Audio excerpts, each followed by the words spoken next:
Assalamualaikum warahmatullahi wabarakatuh. Nama saya Anindya Putri Maharani dengan NIM 1902070. Di sini saya akan melanjutkan pembahasan mengenai bab 2 yaitu kajian teori. Sebelumnya sudah dijelaskan oleh teman saya Agnia mengenai bab 1 yaitu pendahuluan. Dalam kajian teori ini kita membahas dua hal, yaitu teknologi digital dan yang kedua mutu pendidikan. Tapi sebelum masuk ke dalam itu, saya akan memberikan pemaparan terlebih dahulu mengenai perkembangan era digital. Apa sih perkembangan era digital itu? Menurut Tekalik pada tahun 2013, perkembangan digital adalah suatu proses yang dilakukan oleh manusia dalam mencari informasi dan orang-orang harus dipaksakan beradaptasi karena mereka menggunakan perangkat khusus seperti handphone dan e-book serta yang lainnya. Seperti yang kita sudah ketahui ya, zaman sekarang kita selalu menggunakan internet dan harus menggunakan perangkat dalam mengakses informasi yang nantinya akan membantu kita untuk melakukan kehidupan sehari-hari. Lalu di sini apa sih yang dimaksud dengan teknologi? Teknologi di sini adalah suatu konsep yang dibentuk untuk proses yang dapat dilakukan secara berulang-ulang. Jadi teknologi di sini sudah pasti ditentukan bisa dilakukan berulang-ulang oleh seseorang. Lalu apa yang dimaksud dengan teknologi digital? Teknologi digital di sini adalah teknologi yang pengoperasiannya harus menggunakan komputerisasi. Yang tadi saya sudah jelaskan juga di perkembangan era digital, tentu pada teknologi digital ini orang-orang harus menggunakan komputerisasi sebagai medianya. Nah, lalu di sini saya akan menerangkan juga mengenai mutu pendidikan. Mutu pendidikan itu apa? Nah, menurut Chapman and Adam pada tahun 2002, mutu pendidikan ini adalah suatu pengaruh yang diberikan pendidik dan diperoleh oleh anak didik sehingga menghasilkan suatu perkembangan, baik itu perkembangan pengetahuan, perkembangan sikap, ataupun perkembangan nilai serta perilaku. Dalam mutu pendidikan ini terbagi menjadi dua juga. Yang akan saya bahas adalah faktor yang mempengaruhi serta karakteristiknya.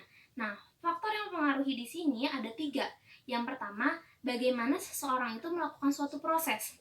Melakukan suatu proses di sini, bagaimana pendidik menyampaikan sesuatu hal kepada anak didiknya dan berhasil dengan sempurna. Lalu yang kedua di sini adalah intensitas yang dilakukan dari pengajaran itu sendiri. Nah, intensitas di sini tentunya berlaku untuk waktu ya.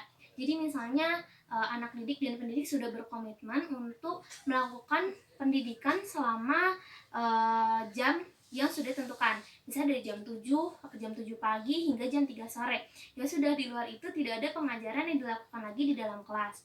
Lalu yang terakhir di sini adalah bagaimana orang-orang tersebut dapat mengolah dalam lembaga pendidikan. Jadi lembaga pendidikan di sini juga sangat berpengaruh atas mutu pendidikan. Jadi di sini seperti sekolah, universitas, mereka harus bekerja sama untuk mewujudkan mutu pendidikan yang baik. Dan yang terakhir di sini ada karakteristik. Dari karakteristik ini ada 12, tapi saya akan menjelaskan dan memaparkan hanya 3 karena yang menurut saya yang termasuk dari karakteristik ini semuanya sudah mencakup di 3 hal ini.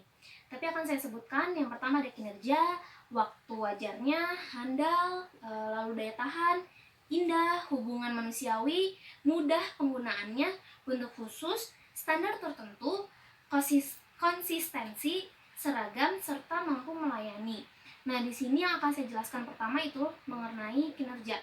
Kinerja di sini sudah termasuk dari waktu wajar, handal, indah, dan lain sebagainya. Jika kinerja yang dilakukan seseorang itu sudah dapat menopang anak didiknya untuk dapat berkembang, maka performanya dinilai baik.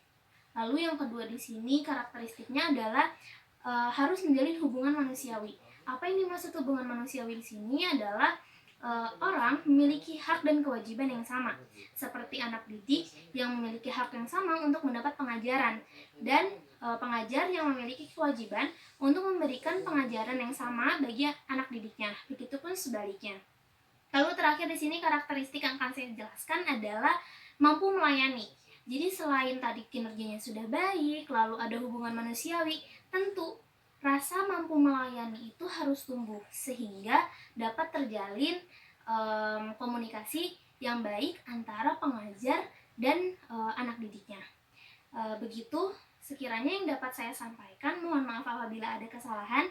Jika nanti ada pertanyaan bisa disampaikan di sesi tanya jawab. Terima kasih. Wassalamualaikum warahmatullahi wabarakatuh.